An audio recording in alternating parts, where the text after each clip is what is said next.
Hi, Katarina here with Beauty Junkies. Today I'm going to share with you how to use the round Kabuki brush to apply powder foundation to the skin in just a few easy, simple steps. So let's begin.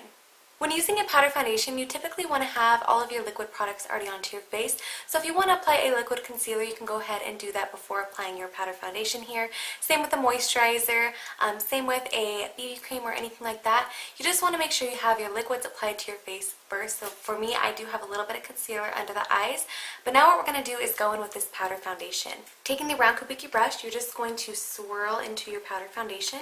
What you're going to do is just using buffing motions, circular buffing motions, blending to the skin.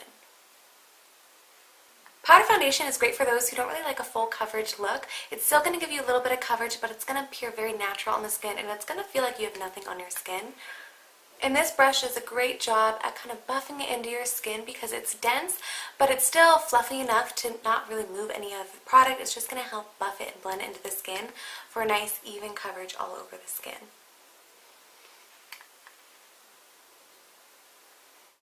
This brush also works great with mineral powder foundations as well as liquid foundations, all up to personal preference.